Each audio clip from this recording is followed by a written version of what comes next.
자, 하나님 말씀 마태복음 6장입니다.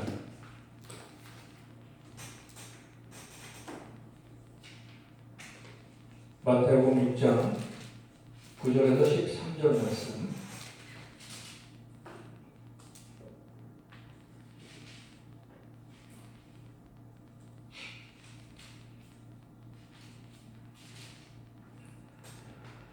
제가 봉독하겠습니다. 마태복음 6장 9절에서 13절 말씀.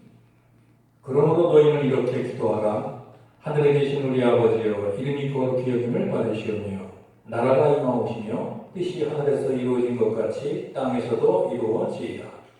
오늘날 우리에게 일용할 양식을 주옵시고 우리가 우리에게 죄 지은 자를 사하여 준 것 같이 우리 죄를 사하여 주옵시고 우리를 시험에 들게 하지 마옵시고 다만 악에서 구하시옵소서. 나라와 권세와 영광이 아버지께 영원히 있사옵나이다. 아멘. 우리는 지금 산상수훈 가운데 예수님께서 가르쳐 주신 그 기도에 대한 교훈과 이어서 지금 주님이 가르쳐 주신 기도에 대해서 지금 우리가 공부를 하고 있습니다. 지난 시간에는 이름이 거룩히 여김을 받으시오며라의 그것에 대해서 우리가 말씀을 나눴죠. 이름이 거룩히 여김을 받으시오며라는 그 말씀은 간단하게 말씀을 드리면 하나님의 이름이 이 땅에서 거룩함과 존귀함을 받기를 원합니다. 이런 기도도 되지만 거기에는 우리의 책임과 의무가 따른다고 했죠. 다시 말해서 이 기도를 하는 신자에게 따르는 책임은 뭐냐면 주님의 그 거룩한 백성답게 하나님의 자녀답게 합당한 삶, 거룩한 삶을 사는 삶을 통해서 하나님의 이름이, 주님의 이름이 거룩히 여김을 받기를 원합니다. 라는 그런 기도라고 했어요. 그래서 이 기도를 하는 모든 신자들은 단순히 주문 외우식으로만 외우면 안 되고 평상시에 정말로 주님의 이름에 합당한 삶, 주님의 이름이 거룩히 여김을 받기 합당한 삶을 살면서 이 기도를 해야 우리가 의식하는 기도가 되지 않을 수가 있다고 말씀을 드렸습니다. 오늘 말씀도 마찬가지입니다. 두 번째 주님께서 가르쳐 주신 기도가 뭡니까? 이제 나라에 임하옵시며, 나라가 임하옵시며라고 이렇게 기도하라고 가르쳐 주셨어요.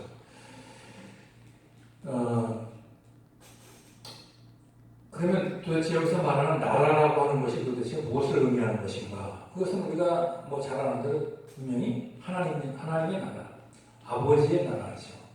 아버지의 나라.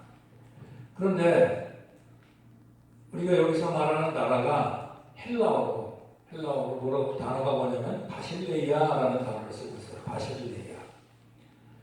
자, 먼저 이 말씀을 드리기 전에 이 신약 성경은 헬라어로 기록이 되어 있죠. 근데 구약 성경은 이제 히브리어로 이렇게 기록이 되어 있습니다. 그런데 히브리어 성경에 보면 이 나라라는 단어가 크게 두 가지로 쓰이고 있어요.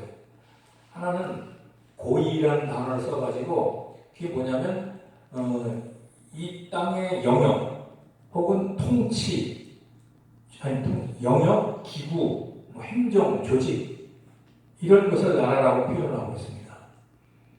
그리고 또 하나 사용되는 단어가 있는데 히브리어로 맘나카흐라는 단어가 있습니다. 맘나카흐, 그냥 들어주시면 하면 됩니다. 맘나카흐. 그게 어떤 의미가 있느냐면 이제는 단순한 어떤 영역이라든가 조직이라든가 행정 그런 것을 의미하는 것이 아니라 왕권, 통치권이 임하는 영역, 왕권이 임하는 영역을 맘나카흐라고 하는 거예요. 그게 나라라고 하는 그런 개념인 것입니다. 따라서 하나님의 나라라고 할 때 이 두 가지가 사용되고 있는데 우리 지금 오늘 본문에 나오는 이 주님이 가르쳐 주신 나라가 임하옵시며라고 하는 그 나라가 바로 히브리어로 얘기를 하면 맘나카흐. 다시 말해서 하나님의 통치, 하나님의 왕권이 임하는 영역, 그것을 가리키고 그것을 헬라어로 바실레이아라고 하는 거예요. 바실레이아. 그러니까 하나님의 나라가 임하기를 원합니다. 하나님의 나라가 임하기를 원합니다. 라고 하는 것은 뭐냐면 주님께서 다스리는 그런 나라가 이 땅에 임하기를 원합니다. 이렇게 가르쳐 주시는 거예요. 좀 더 좀 자세하게 설명을 드리면 보통 사람들이요 하나님의 나라 하면 오해하는 부분들이 있는데 하나님의 나라 하면 많은 사람들이 일단 뭐부터 생각을 하냐면 하나님이 거하시는 처소 셋째 하늘 낙원에 지금 하나님이 거하시잖아요. 그 영광스러운 곳에 그 하나님의 보좌가 있고 거기에 이미 믿다가 돌아가시는 우리 믿음의 그 선진들의 그 영혼도 있고 거기가 하나님의 나라라고 생각하는 사람들이 많이 있습니다. 물론 거기도 하나님의 나라죠. 그러나 성경 전반에 걸쳐서 그리고 오늘 주님께서 나라의 임하옵시며라고 할 때 그 하나님의 나라의 의미는 그것을 의미하는 게 아니에요. 또 많은 사람들이 또 하나님의 나라라고 할 때 무엇을 생각을 하냐면 새하늘과 새 땅을 생각하는 경우가 많이 있어요. 새하늘과 새 땅, 계시록 22장에 나오는 새하늘과 새 땅. 물론 그 나라도 완성될 하나님의 나라인 것입니다. 그리고 하나님의 나라의 핵심이죠. 그러나 성경에서 지금 전반에 걸쳐서 말씀하고 있는 하나님의 나라 그리고 우리 주님께서 오늘 본문에서 가르쳐 주신 나라의 임하옵시며라고 할 때 그 나라는 그런 의미가 아니라 앞서 말씀드린 대로 주님의 통치, 주님의 다스림이 임하는 영역, 이 땅에서 임하는 영역, 그죠? 그것을 의미하고 있다는 것을 여러분들이 아셔야 되는 것이죠. 이 땅, 그러니까 반드시 알아야 될 것은 하나님의 나라는 하늘에서 이루어지는 것이 아니라 이 땅에서 이루어지는 것이다. 그리고 완성될 새하늘과 새 땅도 어디서 이루어져요? 이 땅에서 이루어지는 거예요. 이 땅을 심판하시지만 이 땅을 아주 새롭고 영광스럽게 하셔가지고 새하늘과 새 땅을 만드시는 것이 하나님의 계획인 것입니다. 그리고 거룩한 하나님의 백성들이 그 안으로 들어가는 것이죠. 그래서 하나님 나라의 핵심은 뭐냐면 지금 바실레이아라는 그 단어의 의미는 주님이 다스리는 주님이 통치하시는 영역, 다스리는 영역, 그것을 의미한다 이것이죠. 그것을 그러려면은 하나님의 나라가 이 땅에 임하기 위해서는 반드시 필요한 것이 있어요. 주님의 나라가 임하기 위해서 먼저는 뭐가 필요하냐면 하나님을 대신해서 하나님이 다스리고 하나님이 통치하시지만 주님이 다스리고 통치하시지만 우리 주님을 대신해서 하나님을 대신해서 다스릴 피조물의 대표자 즉 피조물의 왕이 필요한 거예요. 첫 번째 반드시 하나님이 직접 통치를 하시는 것이 아니라 피조물의 대표를 세워가지고 그 다음에 그와 뭐를 하냐면 언약을 맺으셔요. 언약. 즉 법을 제정하시는 거예요. 언약을 맺으시는 거예요. 그 언약을 지키도록. 그래서 피조물의 대표자인 왕이 있어야 되고 그 다음에 하나님과 그 대표자가 맺은 언약이 있어야 되고 그 다음에 그 언약을 지킬 백성이 있어야 되고 그리고 그 백성들이 서 있어야 할 땅이 있어야 되고 이 네 가지가 있어야 하나님 나라가 세워질 수가 있는 거예요. 이해가시죠? 그런데 그래서 그렇게 해서 이 땅에 세워진 하나님 나라, 처음 하나님 나라가 어디 있었다고요? 아담 때 에덴 동산을 썼어요. 에덴 동산. 만물의 피조물의 대표자로 누구를 세우십니까? 하나님께서 아담을 세우셔요. 아담은 만물의 대표자요, 만물의 왕인 거예요. 하나님이 세우신 대통치자, 왕. 쉽게 말하면 부왕 정도 되는 거죠. 하나님은 절대적인 왕이시고 아담은 부왕이 되는 거예요. 그리고 아담과 뭘 맺으셔요? 언약을 맺으시잖아요. 선악과를 땅에서 말하라. 그 언약을 세우시잖아요. 그리고 아담으로부터 출생하는 모든 인류는 이제 그 언약을 지켜야 되는 것이죠. 그리고 그 후손들이, 아담과 그 후손들이 살아갈 에덴 동산을 하나님께서 허락하셨던 거예요. 바로 그곳이 하나님의 나라인 거예요. 그래서 그 언약을 아담과 그의 후손들이 지키기만 하면 아담은 영원한 왕으로 존재할 수가 있었던 것이고, 그리고 창세기 나오는 말씀처럼 그 하나님의 나라는 어디 에덴 동산으로부터 점점 어떻게 돼요? 번성하고 확장되어 나갈 수 있었던 것이죠. 그게 하나님의 세우신 처음 하나님 나라였던 거예요. 그런데 아담이 그 언약을 깨뜨림으로 말미암아 이제 하나님 나라는 거기서 확장하고 번성한 것이 아니라 어떻게 그랬어요? 이제 감춰져 버린 거예요. 하나님 나라는 감춰져 버리고 대신 이 땅에는 저주가 있는 것이죠. 저주가 있는 것입니다. 자, 그래서 하나님께서는 그러면 하나님의 계획은, 하나님 나라에 대한 계획은 어떻게 될 것인가? 이 땅에 감춰졌지만 하나님께서는 이미 하나님 나라를 세우기 전에, 창세 전에 이미 계획을 세워 놓으셨죠. 그 계획이 뭐였습니까?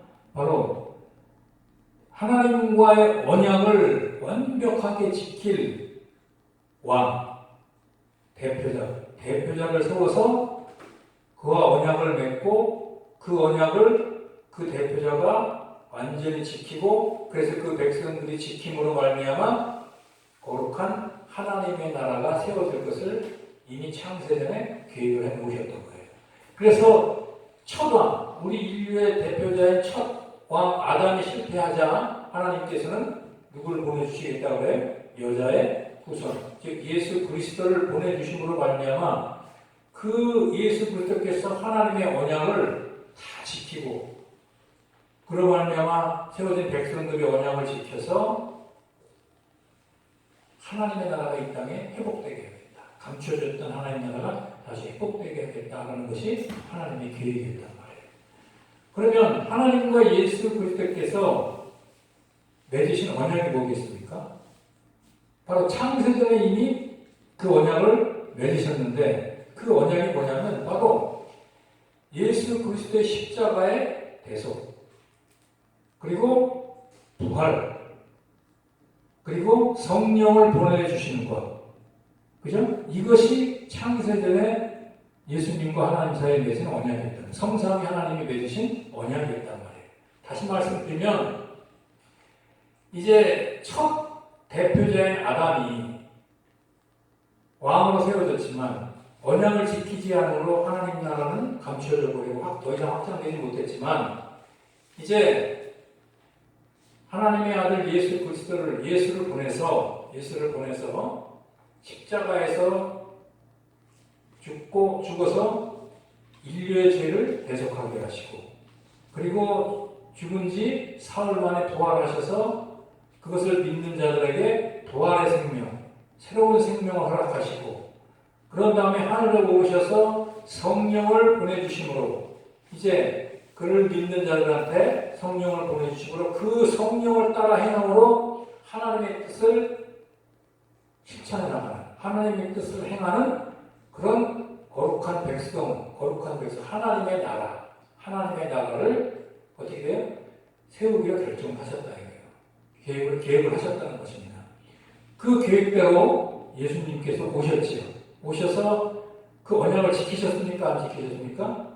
완벽하게 지키셨잖아요. 십자가에서 죽으시고 부활하시고 하늘에 오르셔서 성령을 보내주심으로 이제 비로소 하나님의 나라는 이 땅에 세워질 수가 있게 되었던 것입니다.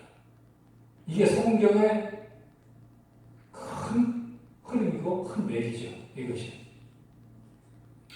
그래서 지금 예수님께서 좀 서론이 길었습니다만, 예수님께서 나라에 임하오시며 라고 기도하라 라고 가르쳤던 주는 의미는 뭐냐면, 첫 번째는 바로 이렇게 창세기부터 인류가 너희 조상 아담이 타락할 때부터 너희들한테 이 땅에 세우려고 했던 그 하나님의 나라, 바로 하나님의 다스림, 통치가 임하는 그런 하나님의 나라, 그런 영역이 임하는 그런 나라가 임하기를 기도하라는 거예요.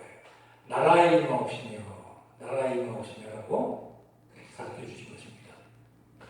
그러니까 이 기도는 반드시 뭐가 따르게끔 되어 있습니까? 우리 지난 시간에 이름이 거룩히 여김을 받으시며라고 기도했을 때 이 기도를 하는 신자의 책임과 의무가 따른다고 했잖아요.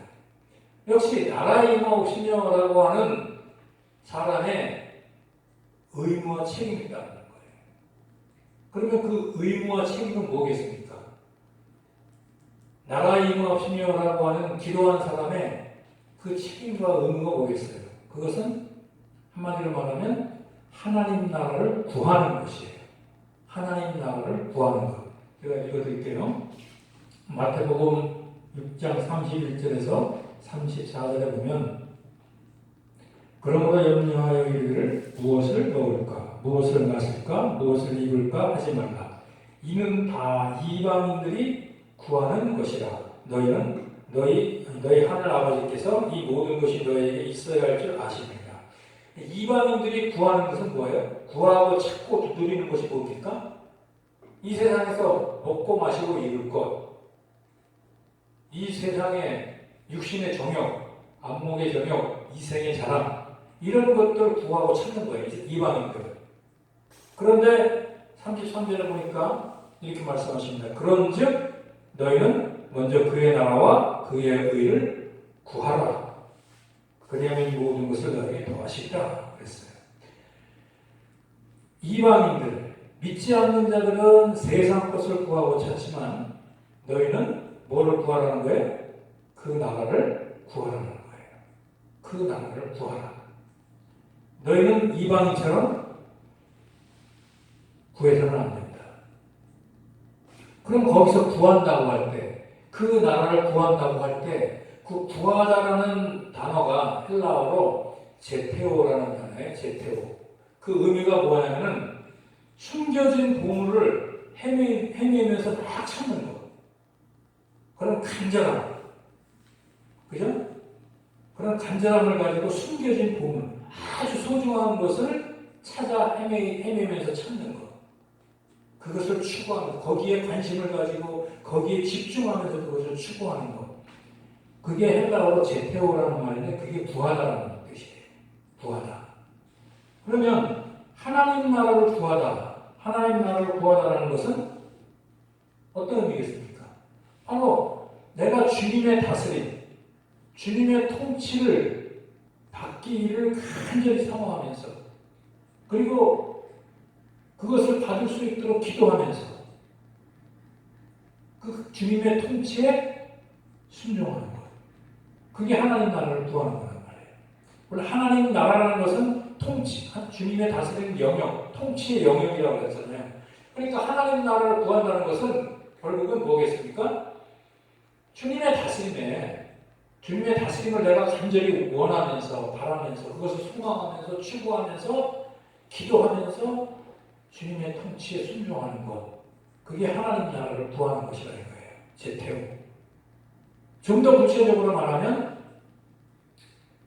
주님께서 우리 힘으로는 하나님의 다스림 통치에 순종할 수 없으니까 누구를 보내주셨다고요?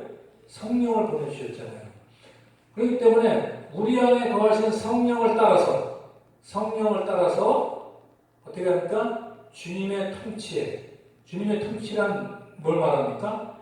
주님의 계명, 주님의 율법, 주님이 주신 명령, 주님의 말씀, 이런 것들을 지키기를, 이런 것들에 다스림 받기를 간절히 사모하면서 그것을 순종하는 것.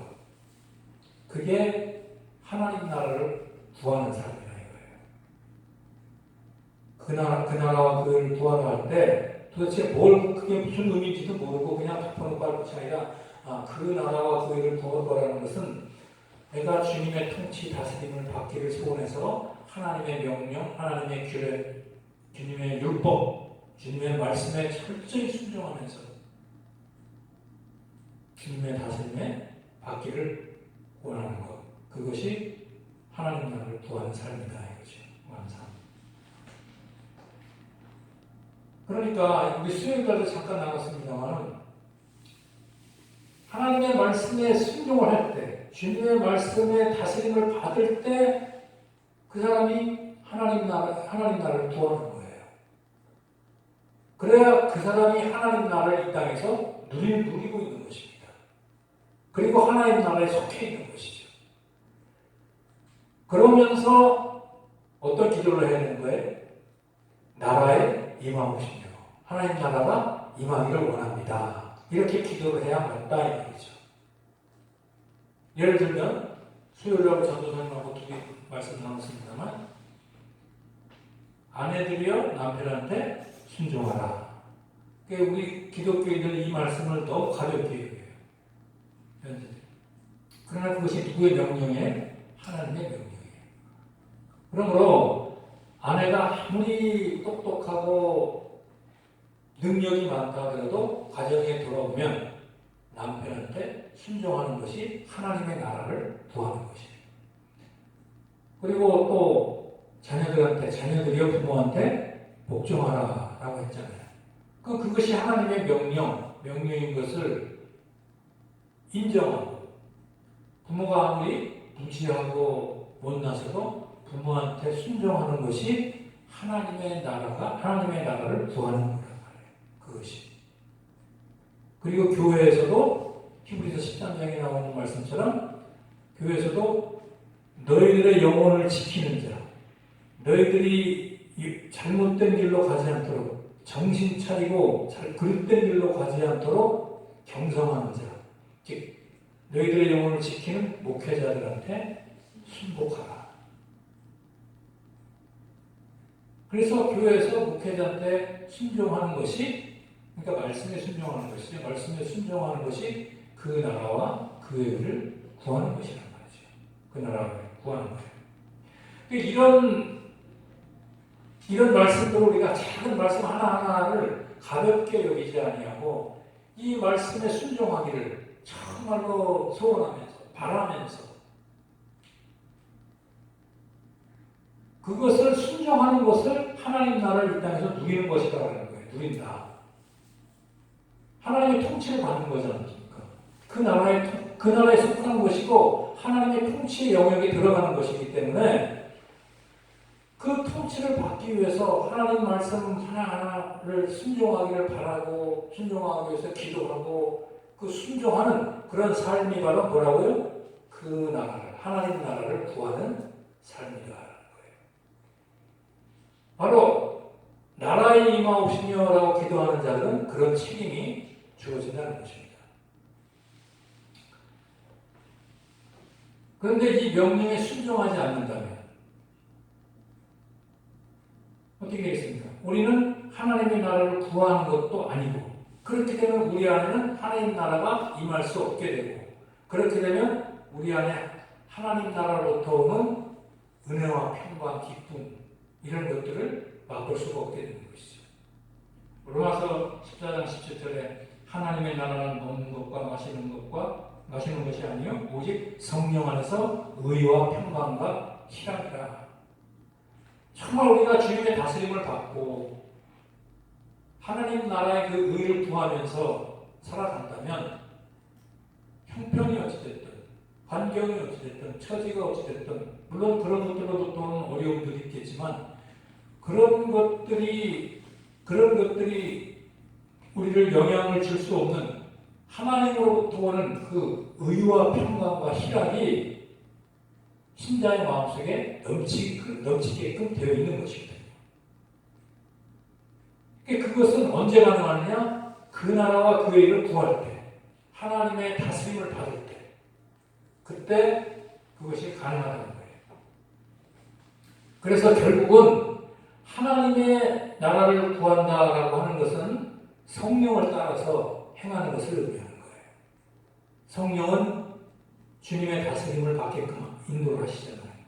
그래서 그 성령을 따라 행함으로 그리스도께 순종하는 것.